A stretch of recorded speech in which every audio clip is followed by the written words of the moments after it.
Season 2, Episode 7, The Audition. Welcome to Starting Now, a Barry podcast, presented by Cinemasins.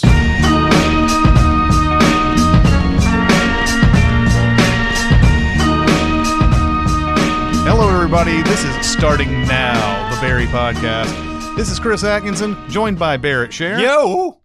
Yo! Barrett just hit puberty. Stand by that introduction. Yeah. Barrett just hit puberty, everybody. It's we're really proud of him. And Mike Hester is with us today. Hey, everybody. I'm glad we're still going with yo. I feel good about it. Yes. It's a positive choice. Yes. It is. I have hair sprouting on different parts of my body. Oh, yeah. You didn't tell him about my pubes, did you? No. This is a very Seinfeldian title to the episode. It is. Yeah. It's like the most straightforward one. Well, all the Seinfelds have the in front of the thing, but the audition is pretty self-explanatory. But we start off with Sally at Gersh, and Gersh is like, "We love this thing that you're doing." And these two Mike guys, They don't. they're just the worst. Yeah, they're awful. They're awful. And I guess what we're supposed to believe at this point, I guess this has always been the case, but I guess Lindsay is really the agent, and these two guys are like the head of the agency. Mm-hmm. They don't really look after her career in any meaningful way. So they're like, yeah, we're all about this. Lindsay gets her a great hookup with this producer named Aaron Ryan, who I am assuming this is a combination name.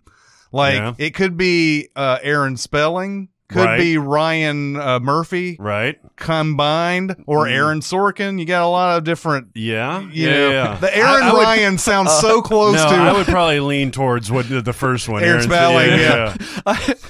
This is ridiculous, but I got in my head Aaron Paul, which is so completely wrong and everything. So in my head, I keep having this image of Aaron Paul being the guy, which makes no sense at all. Yeah. But it was amusing to me. So. Yeah. Oh, yeah. This is a tremendous get, though. This is a tremendous get. And she's excited because she's seen some of the shows that Aaron Ryan's responsible for. However, we kind of get an inkling of what kind of producer he is, even though she's saying, I love divorced women. Yeah. And I love, what's that show with the teens in prison? Prison Teens. Prison teen, yeah. But she is so, I don't know if awestruck is the word, but something like that, where she's beside herself. So it's like, I can't believe this is happening. I'm getting this chance. She's just excited for anything that comes to her. She's awkward. Yeah. It's almost too good to be true in a way, right? I mean, in one very real way, this is her potential breakthrough if she goes along with everything. Yes. But it's not the breakthrough that she's wanting. Right. It's funny, they actually phrase it as, we're going to put you in a room with this guy. It's not like, I mean, it's assumed that she would be the lead, but it's not like, oh, we're going to have you read or you're going to audition or something like that. We're going to put you in a room with it. And I have to believe that a lot of this is actual Hollywood stuff, right? Yeah, I think this seems, the way that they're talking, the phrasing that they use, the corporate speak that they use is just so on the nose. It has to be this very seems accurate. So real. Yeah. So, I mean, and I've even heard Bill Hader talk about how, like, you know, even this show, even Barry, this show, like when he was talking with Alec Berg about doing it and everything, you know, you go to so many meetings where people are like, yeah, man, let's do this. And then you never hear from that person again. So, yeah, I mean, this has got to happen all the time. So yeah, she's excited, and she does that thing that I love that she does again when she goes out to meet Barry, and there's more with Barry here in a minute, but that little twirl she does when she's super happy. Yeah. I don't know if that's a conscious decision that Sarah Goldberg is doing for this character, but I saw her do it the other time when the Gersh agent, you know, when Lindsay showed up, and actually it was Mike at the time. Mike showed up and basically said, yeah, let's do this or whatever. and Barry's up on stage and she does that little, like, that one seems a little bit more organic. This one almost seems like she kind of did this one as, oh, that's something that we like or whatever. But I love that that sort of stayed in, that little twirl. Yeah. Mike, one of the older Mike comes out holding this giant like ball. It's such a great reveal when he sits up, or actually, because you don't see it, he look like they're sitting. Yeah, and then it pans out a little bit, and you see he's sitting on this giant ball. Yeah, and he's so into ergonomics, which will come up in the last episode, that like he reaches down but like squats with his legs and picks it up and then walks out of the room. Yeah. He comes out. Barry's like out there reading a magazine in the waiting room, and Mike's like, "Are you a client here?" And he goes, "No, my girlfriend Sally, she's a client." And he's like, "Oh yeah, well, I heard about you. Lindsay said something about seeing you on stage, and she says you're very loud." He's like, "Oh, she didn't have to say that." He says, "How tall are you?" And it's crazy. Yeah, this is really crazy. So we don't know exactly what's transpired. We just know that Mike gives him a card, and then Sally comes in and talks about how excited she is about this Aaron Ryan thing and everything. And he goes, "Well, was that Mike that just went by?" Yeah, he's a really nice guy and everything. He just got me an audition. Yeah, it's just crazy. And this is going to crash some worlds, man. Mm-hmm. This is an important, like, this is a funny development, but it's also a tremendous plot development. I don't think anything that happens in the next, for the rest of this episode and the next episode happen without this. Because there's so much going on that sort of leads I think Barry's always on a balancing beam.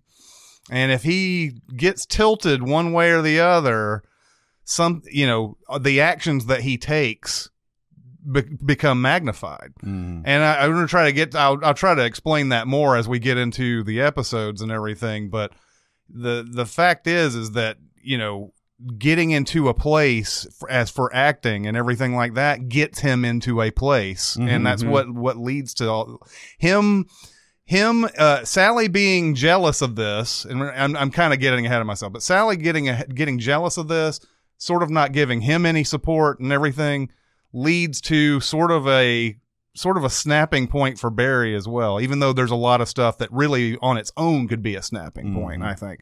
But I don't think he does the things he does without this happening. No, and then he goes and he talks to Gene right after that. Yes, and Gene just met Gene is what? Yeah. Are they auditioning extras now? Yeah. No. Can I ask you guys something? And this threw me off a little bit. And it may just be me.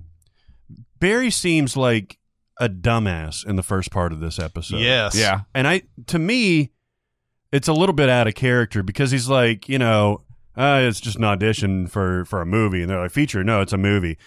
And he seems so nonchalant about it. Like, he's got enough acting experience at this point to where getting an audition for a movie should be a bigger deal. Now, maybe he doesn't know who J. Roach is, right? Yeah. But like, it just seems like he should be able to absorb this a little bit more and like make it important. But as it's played, he's just a blank slate. Basically, he's a dumbass. No, I totally agree with you. I do think that he's taken some liberties with the character a little bit here, because yes, he shouldn't be this dense about it.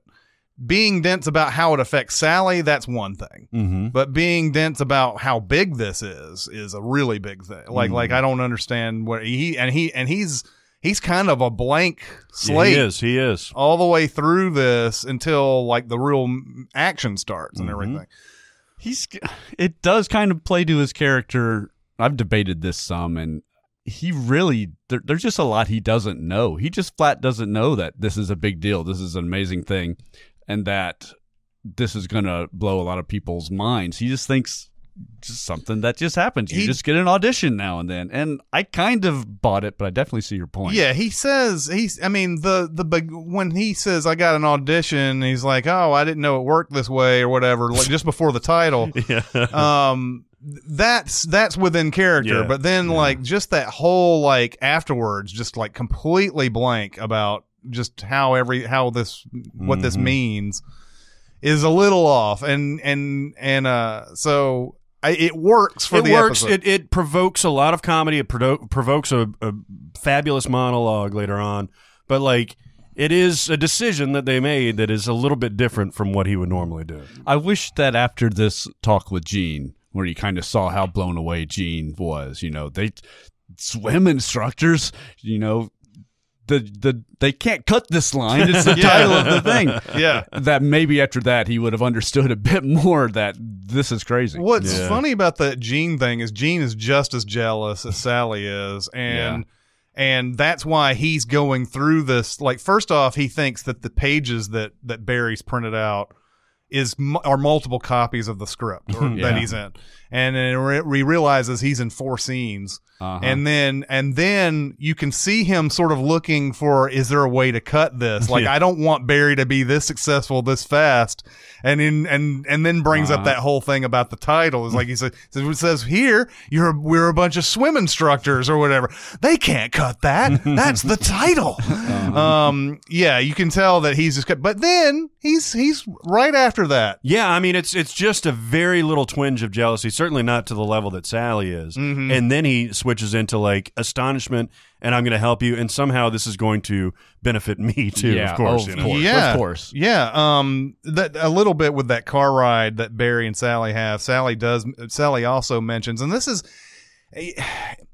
I don't know. You can watch this on the surface and feel like Sally is just really being selfish throughout these last 2 episodes and everything, and I wouldn't agree with that. Because it is so unfair what's happening. Oh yeah. That Barry, who has very little experience, is basically getting picked because they need the poster to look right.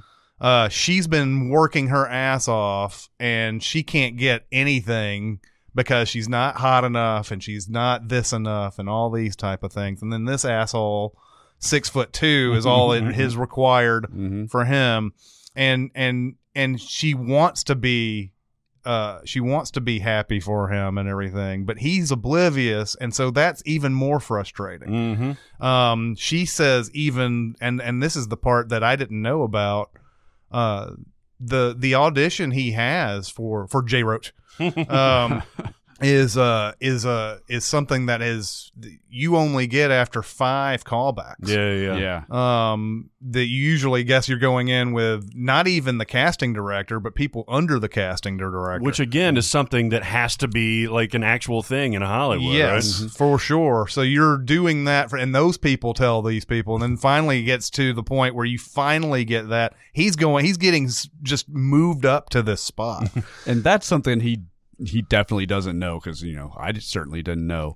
That allows me to accept his naivety a bit more than maybe you two guys do. So I think that particular aspect of his character gets a little worse later on. Like it's not believable almost.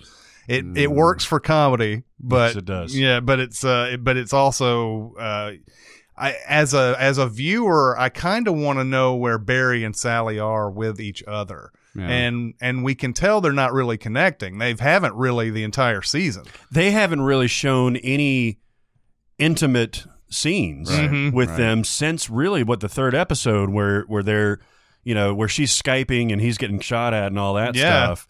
Ever since then, they've been either in acting class or driving or just kind of like meeting, coincidentally. And every time there was the early part of the season where she says, "Oh yeah, I'll be there for you." Oh wait, I've got to do this in the morning, and then we can meet each other at lunch. But I'll have to do this. I'll have to do my audition first, and we know that they're not in a good place. They just haven't gotten to a spot where they can address it yet. Right, yeah. That's an awkward place in a relationship, by the way.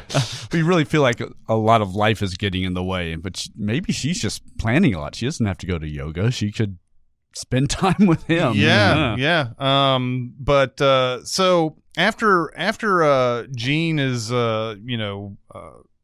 flabbergasted about this and everything, we get a small update on Hank. who at the end of the last episode was captured by Esther and Cristobal and the guy in the accordion. And he and his fellow Chechens are all like wire tied together back in a van. They're being led to a bus for some reason we don't know yet. And that's it. Hank is trying to appeal to Cristobal, saying, "Hey, man, we're best buds and everything." You do wonder if there is more to them being. Is there more than they're just being buddies with this relationship? Wait, the first episode sort of hinted maybe possibly they've been lovers. They have some sort of romantic interest. Yeah. But they haven't come right out. And even later on, you're like, what does that mean? But we get a small update, and then you get the accordion player, by the way, right? Right as they're getting on the bus, like this fucking guy, and he's mocking him at this point. It's the guy's just walking around with an accordion. And you start wondering if this guy showers with his accordion. And so right after that, we go to the Aaron Ryan scene, and this. I don't know if it's because I have been in meetings like this. Right. Or I don't know what it is. I don't feel like I've had the experience that Sally's having, but this is so real to me. Yes, it is. A producer coming in and saying, making it seem like he's just put together. He's got everything. He is. He knows what he wants. Yeah. But it's a whole bunch of platitude type of things. It's like, I don't want to be making a TV show just to make a TV show, Yeah. And then she's like, There's nothing about her. It's all about him and what, staying current and like making intimate stuff. And I don't need another zero on my paycheck. She would start talking and start saying a sentence, and he would just cut her off. Yeah. Right? Because it really didn't matter what she says. And you get the feeling if she did take this role, she would just be doing what he wants and have no input at all. So, What's the show he's pitched? Is it Justice Ladies? Payback Ladies. Payback Ladies. Payback Ladies. Did you Google that, or did it just come to you? I typed in the quote, "It's that time of the month for revenge." Yes. It's insane. Payback Ladies. Payback Ladies. The premise of the show that he pitches, based on Sally's idea, is 3 women who are in abusive relationships find each other. And it sounds good at first. It does. It sounds like, they find each other, they're going to emotionally support each other, and then they kill their husbands. And she's like Jesus. And so then and that's just the pilot. That's just the pilot. For all the other episodes, they find other women. They find to do other the women. same. Yeah, it's like it's almost like a quantum leap for like revenge porn, where they're just like, let's find somebody else who's abused out there and help her out and everything. And it's true, man. You let guys write women, it becomes about it becomes about how do we make these women strong? Let's have them kill a bunch of people and just not take any shit. And it's telling that this episode was written by Liz Sarnoff to have that sort of perspective, and she obviously nails everything else on this too. There are a lot of women who are involved in this show, and I think that really helps out quite a bit, and certainly here. So she's not down with this idea. The next scene is the Mike saying, you don't have the credits to turn down something like that'd be an asshole. He's even saying, we haven't seen your reel, and she's like, you fucking made that reel. That was a great delivery from that dude though. He's like we've seen your reel. He's like, you guys made my reel. And so she blurts out, and God, she's so good in this scene. She blurts out, well, maybe this isn't the right fit. Yeah. And which is a ridiculous thing to do if you're looking for success. Yeah. It's also got some big hairy nuts to say something Absolutely. like that. She, right now, in her mind, she wants the integrity, and that is a big tug of war that starts happening between these next two episodes, is this art versus commerce thing. Right now, she wants to do the integrity thing, and the idea of selling out and doing something that's false like this, just because she wants to be a star, it does not appeal to her at all. Do you think she would have done this before she started telling her story? Yeah, I think she would have done the show. Yeah, because she did all those other pilots, right? That were thankless roles. I think if this had happened, well, I don't know what the time jump was, but like 6 months ago, before all this started, yeah, I think so too. I think that before all of this happens, she's diving headfirst into the show. But the irony of all that is that this doesn't happen without her getting to the point that she wants to have the integrity and everything. So it's that catch-22. She is really fortunate she has this agent on her corner. Boy, I come to like her a lot. No kidding, man, because except for maybe Entourage, like every portrait of an agent, a Hollywood agent, shows them as being a scumbag or like a perverted scumbag or somebody that's only out for themselves. And this one, she's genuinely trying to help and like understanding and listening and shit like that. It's very refreshing to see. Yeah, her character, Lindsay's character, is interesting to me because she's definitely looking out for Sally's best interests.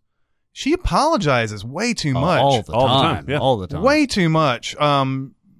To get the Aaron Ryan thing is a huge feather in her cap. And the fact that it didn't go well isn't her fault. It's right. She got exactly what an agent is supposed to do, and she's just gotten saddled with somebody who's like misintegrity and everything, and she apologizes because it's not what her client wants, but God, she's doing everything right. She is, but she's also attentive to Sally's reaction, I guess, because she knows what she's got like in her pocket, basically. She knows that there's potential to really make a star rise from Sally. That's very cool. I like that character. I like the way that they've gone with it. And she's having to wrestle with these two dudes that she works with all the time. When you think about this in terms of her career, if she can launch this, it's a big deal. But she's having to deal with these other forces. She's really trying to go through it all, and it just makes her nervous. Who are ultimately harmless. Like the mics are, talk a big game and everything. Yeah, they're just after the bottom line. Yeah, they are. Really, they're not going to step in and be like, all right, get rid of her or whatever, Yeah, but they can really affect her career. They could. If they not Sally's career, Lindsay. If Lindsay doesn't do this, if she doesn't make Sally work, this could be really bad for her. Sure. Yeah. No. Our next scene is Gene and Barry are deconstructing these 4 scenes he's in on a little dry erase board.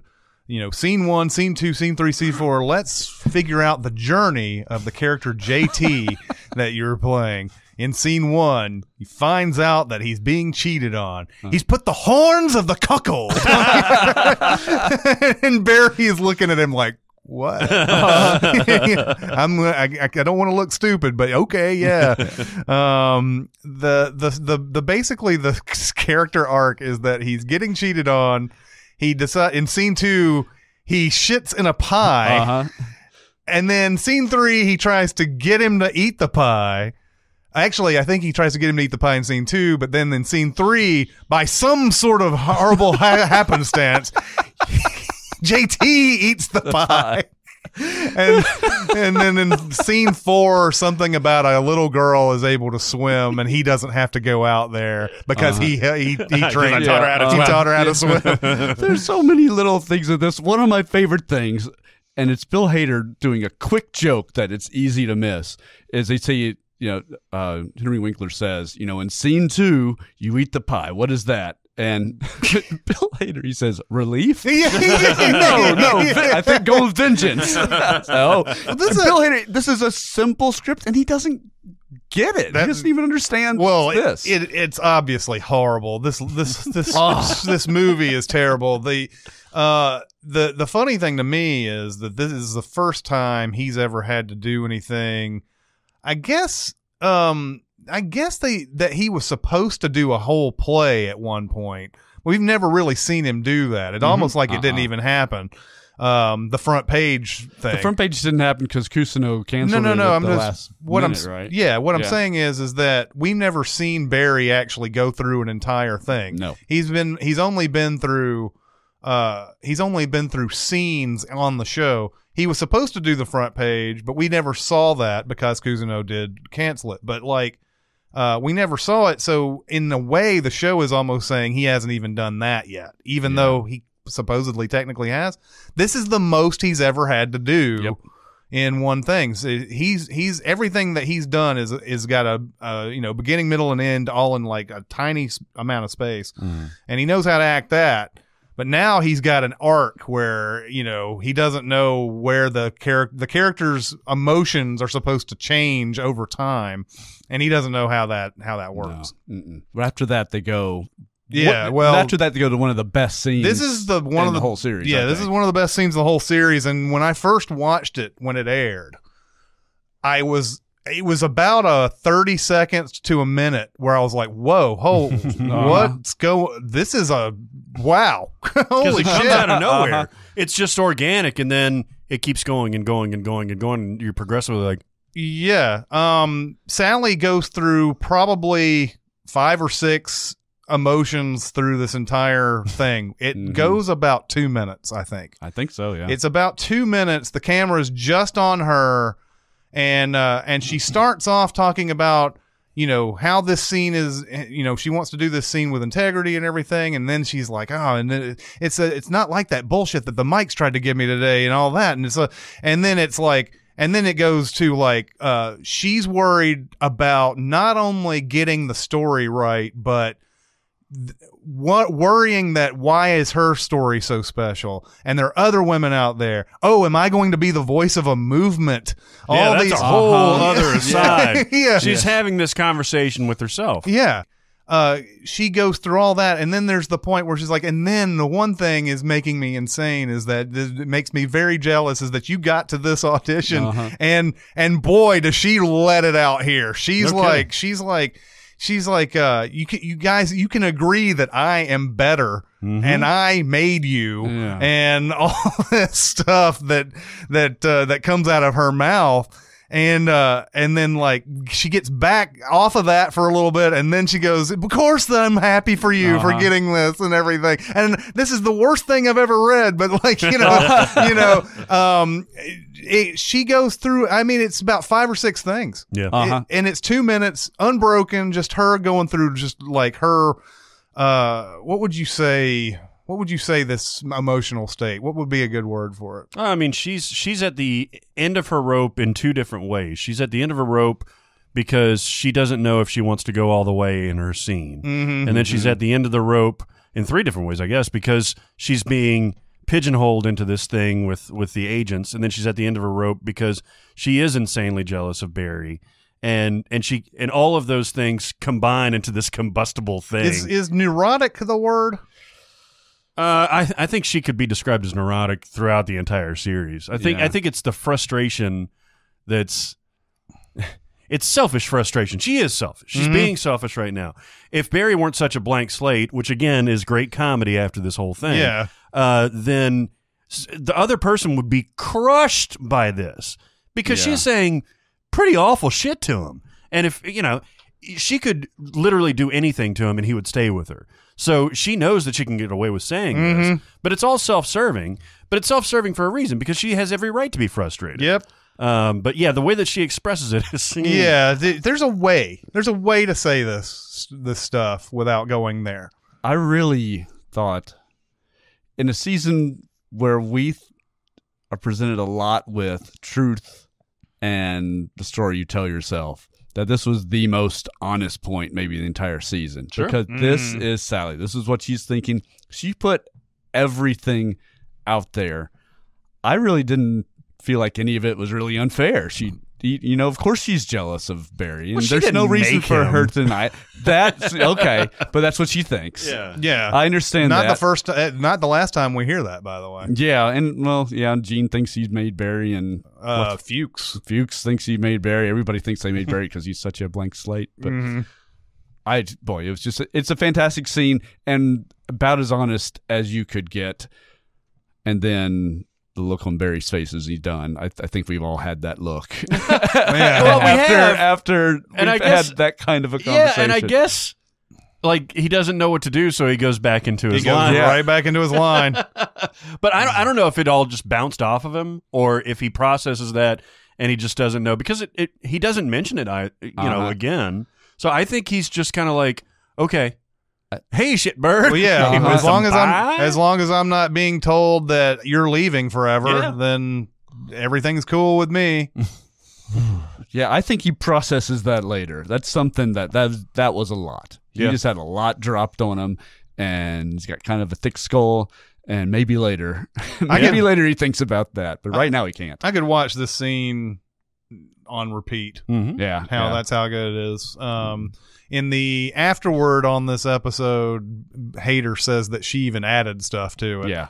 So she wrote part of it, basically. I can't imagine how long that took. Just the sheer amount of words she has to say, first off, but then just the sheer amount of like how many emotion changes, how many stop-start emotion changes, like little things and all that. One thing they've also done very well, and I don't know this. I think this started somewhere in the middle of the season. Is that we've seen bags under her eyes. She is not getting any sleep whatsoever with all this stuff going on, and she's got these very visible like lines underneath her eyes, and I can't imagine what this character is actually just going through, the emotional wreck that she has to be in right now. Mm-hmm. They say she did 3 takes. Oh, I 3 think takes. She did 3 takes, and that's it. I think. I don't know. Yeah, she's gonna get nominated for an Emmy, right? I would hope so. If you she should, and that should be the Emmy reel, just that. If Barry has gotten the recognition that it has gotten, and Henry Winkler has gotten an Emmy, then surely the voters have been watching this season and realize how great this entire cast is. Yeah. But especially, I think she really hit a new level in this season. I think people finally kind of know who she is. Hopefully, this is enough to get her into that spotlight where we start seeing her in more stuff and everything. Yeah, and Bill Hader won the Emmy too, so they're definitely paying attention. They know. Now we go to a pretty long scene with Hank on the bus with the Chechens. They're all wire tied onto this bus.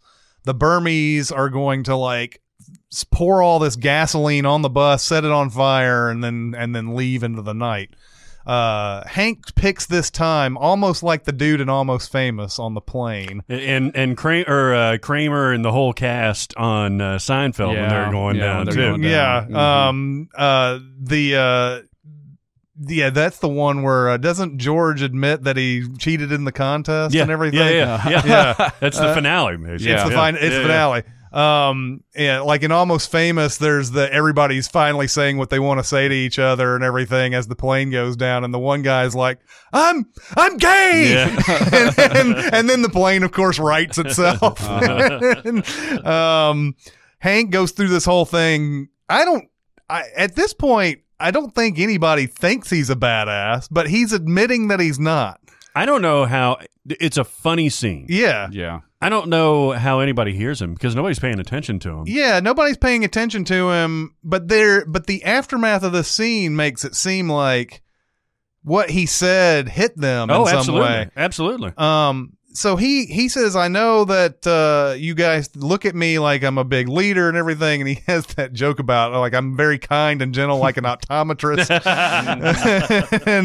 and while he says this, we have Meyerbeck sort of taking charge, and like he breaks the bar on the seat that he's tied to, and then he starts crowbarring everybody else off and everything, and they sneak up behind a guy who's guarding them. there's a lot of like weird like like cause and effect thing that I'm not really under. They're pouring gasoline on the bus, and then so I guess they just stop. Yeah. And then there's a guard out there, and I'm like, why aren't they just lighting this thing on fire right now? But anyway, they all go out, they take out the guard, they get a gun, they start freeing more of their people inside and everything, and then there's a all-out war going on. I guess it's on a beach or a junkyard or something. Something like that. It looks like a junkyard, a remote area. Yeah. And Esther gets away during all of this, but there's this big, huge firefight that the Chechens just dominate. Yeah. Because they have been trained, and these monastery guys, as we know, are just in the country for, to be there to get... to do the heroin. Yeah. What's crazy, on the second watch, I saw in the background from Hank's perspective, there's a move where he takes the gun that they were practicing the episode before. Yeah. I was like, oh, that's cool. Like they're literally using Barry's techniques. Oh, yeah. I don't think it matters at all. All the stuff that Hank is saying is good. It's fun comedy and it's in character and all. But it doesn't. I don't think anything that he's saying matters. They don't have any respect for him. And then Meyer Beck is awesome again, doing amazing things, gets them all off the bus. They don't even bother to get Hank off the bus. Yeah. And Hank him babbling just reinforces to them that you're no leader. And there's even a point where they bring the accordion player in, and Hank wants to give the big huge speech and everything, but Meyerbeck just blows him away. And he's like, "Oh man, I was getting to that." And so then everybody just kind of walks off without him, and Hank's like, "Well, I'll do what a real leader does, and I'll get everybody Ubers once I find enough bars." And after this, we go to Sally and Lindsay in the dressing room, and Lindsay's sort of promising that I want to do everything that you want to do and everything. So I got you this theater. I have a connection. He owns this guy runs this theater, but you got to do this thing by tomorrow night. It's insane. It's insane. This show they've been working on and everything. She gets a 400-seat theater for Sally. And I guess the conversation, like every actor is like they're all there listening in, all listening. And you just see this curtain shake behind them when Sally insists that everybody's in the show. Yeah, yes. That's an interesting aspect, by the way. You wonder, like, if you got to figure Sally knows they're back there. I've never known her to be unselfish about stuff like this. Yeah. So I'm wondering, like, if she was, we got to have these people in the show and everything, because she knew that they were back there. It's probable, yeah.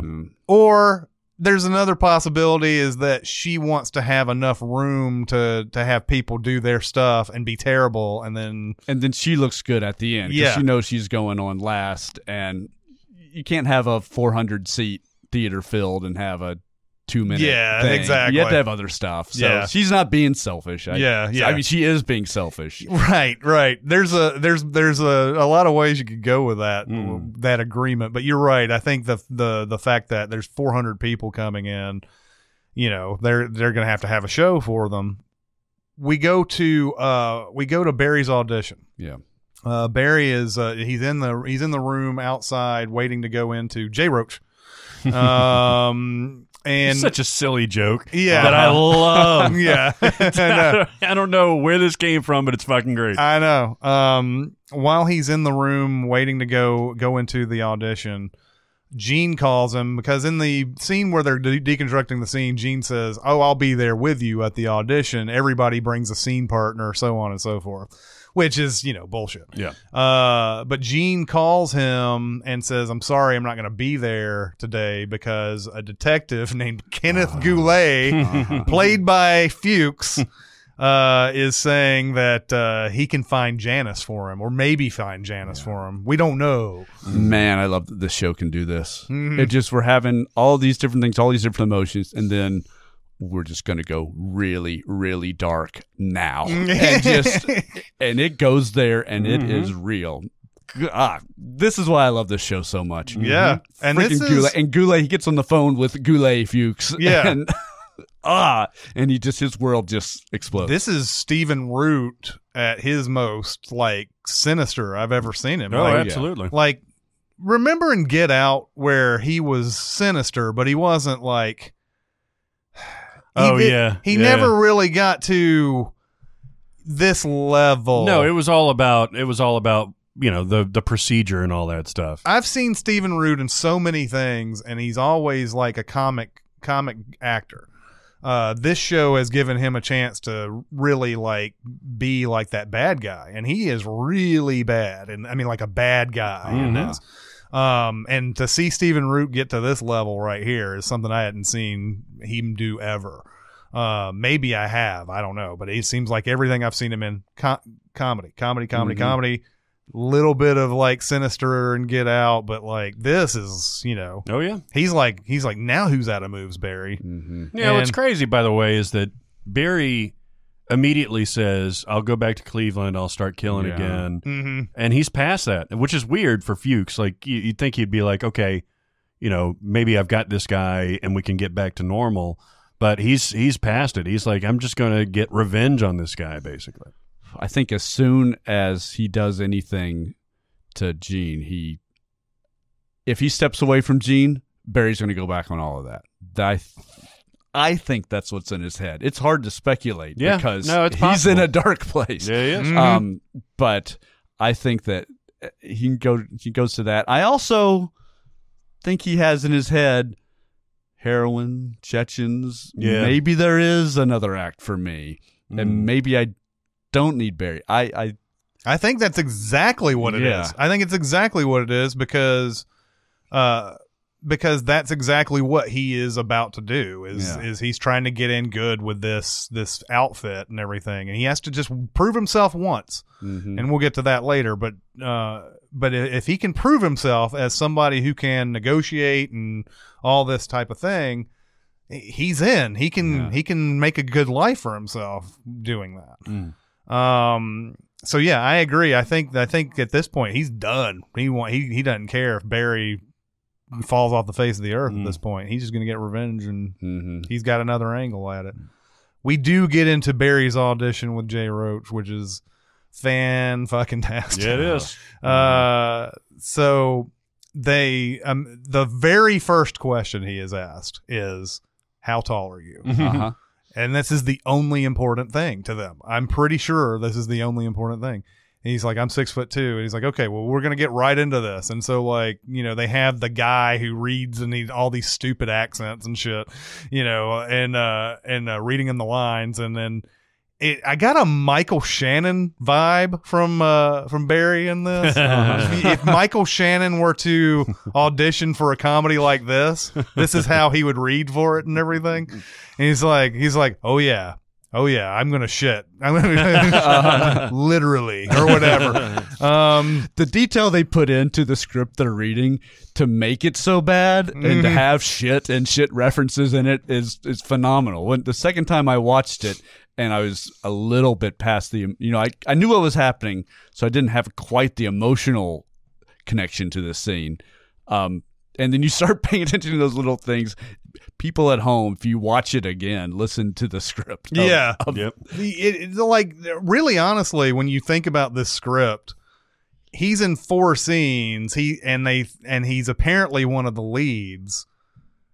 Like, this has there's gotta be like almost no script other than what has been presented here. And what is the story about, really? Yeah. Like, there does nothing really. I mean, the guy gets cheated on. He's not even the protagonist, apparently. Yeah.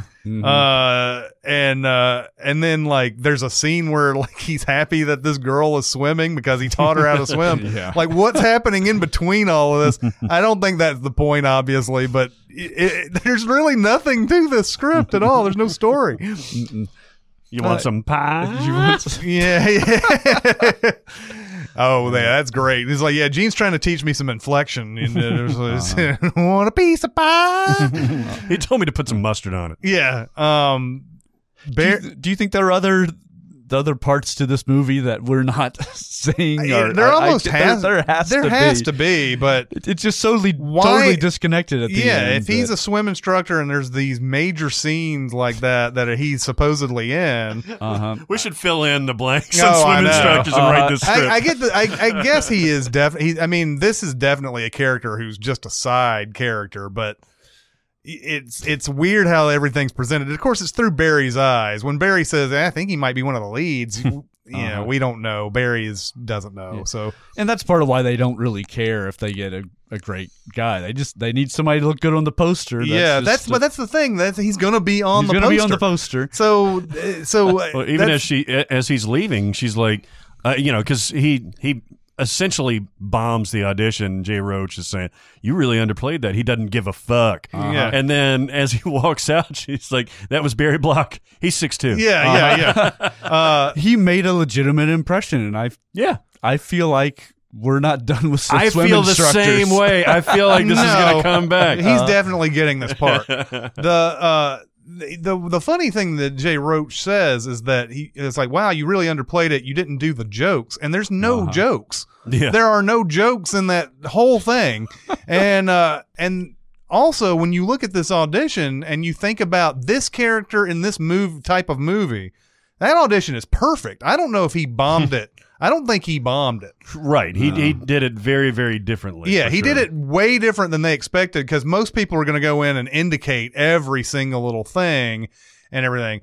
When Jay Roach asks him to do the second scene, he walks out, and that's where he's like, wow, that guy did not give a fuck. And Allison Jones, the real casting director, is the playing Allison Jones there. And that exactly the whole.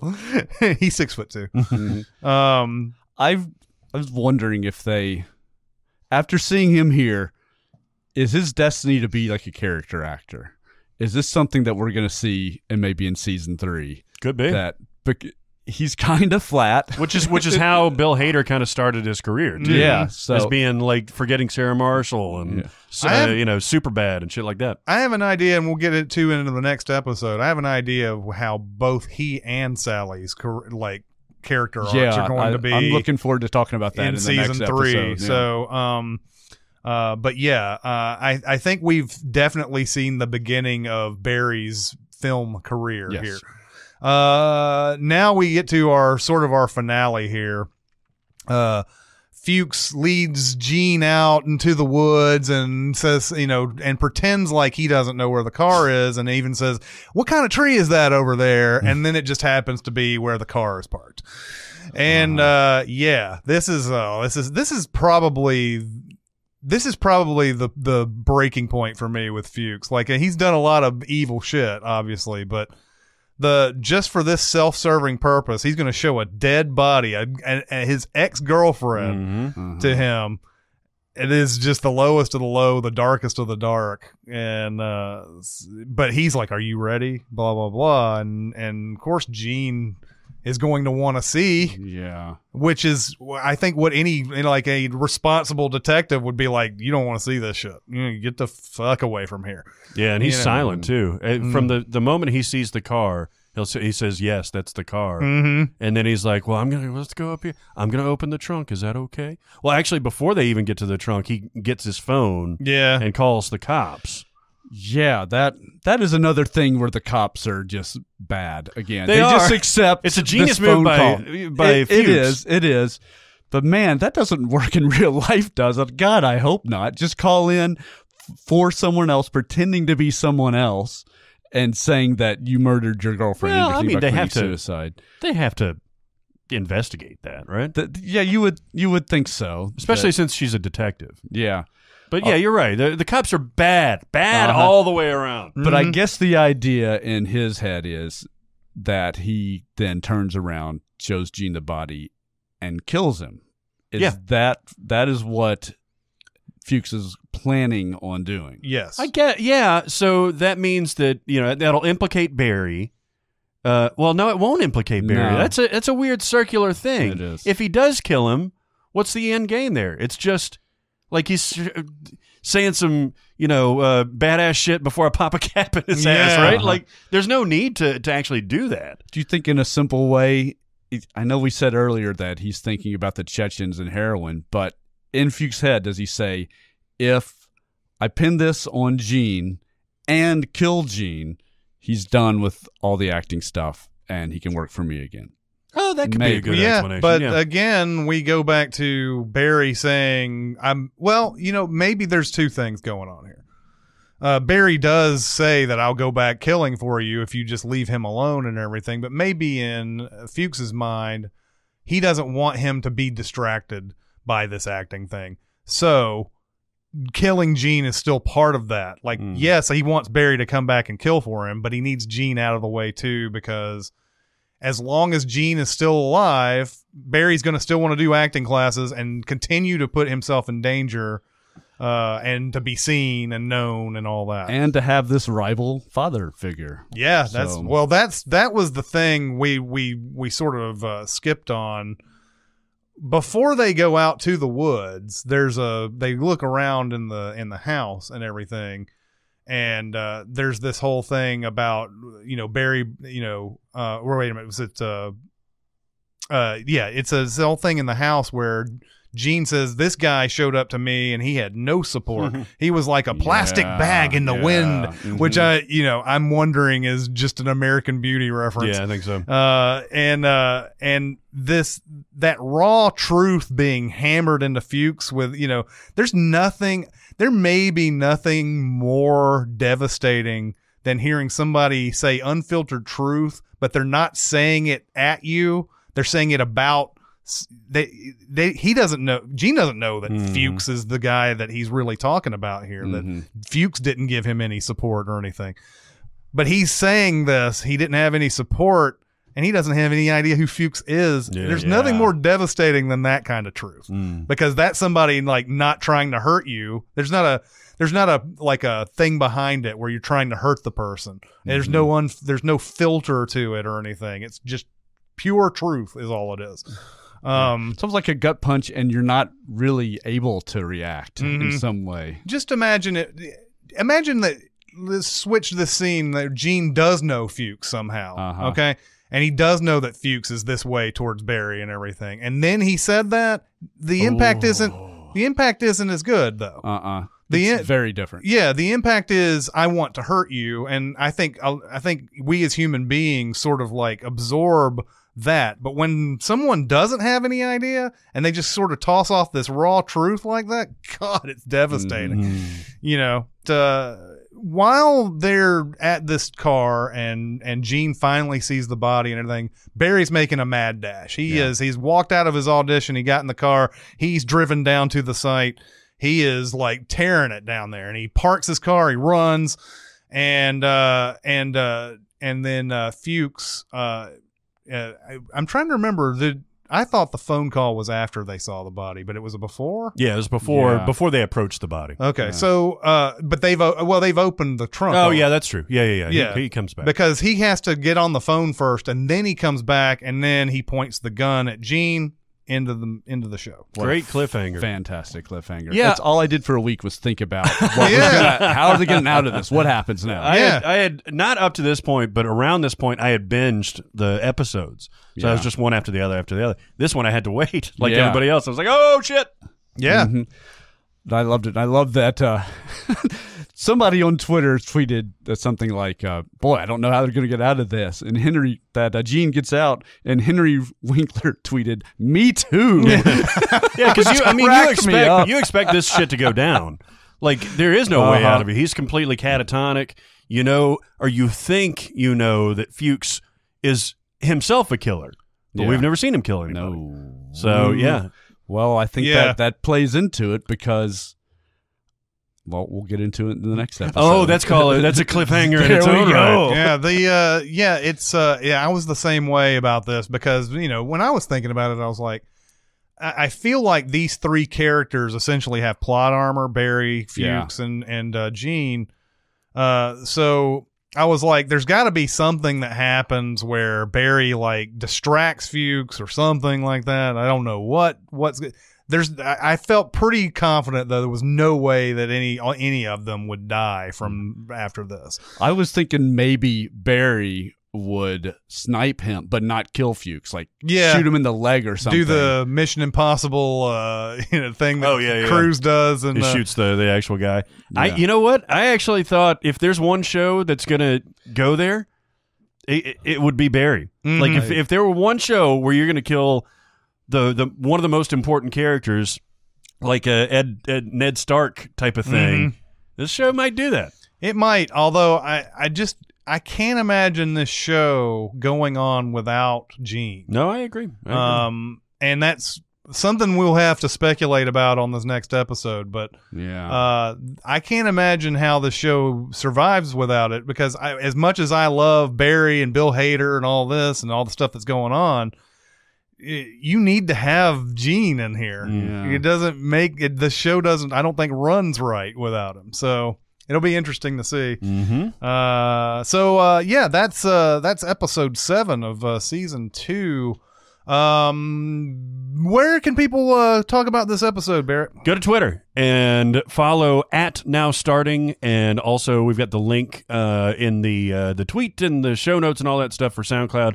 Come on in and comment with us, and we will we'll hit you back. You can also tweet @MusicVideoSends, and I will respond to you. This is fun. I like the Twitter conversations that we've had. We've had people come in and like talk about Fuches. We've had people talk about like Barry's motivation. There's some good dialogue going on there. There is out there. So yeah, please talk to us. And I especially love to hear your theories on the show. Especially now, what do you think is going to happen in season 3, and what do you think the motivations of the characters are? Talking about Fuches, and does he want the business to run, or does he love Barry and all of that? I love all that stuff. So keep bringing it coming. Yeah. Did you say keep bringing it coming? Keep bringing it coming. Yeah. That was my NoHo Hank malpropism moment. You know what? That's a thing now. We're gonna start bringing it coming now. We're going to start doing that. That's going to be a Twitter thing now. Yes. All right. Well, that'll do it for this episode. It's Chris Atkins and Barrett Scher and Mike Hester. We'll see you next time.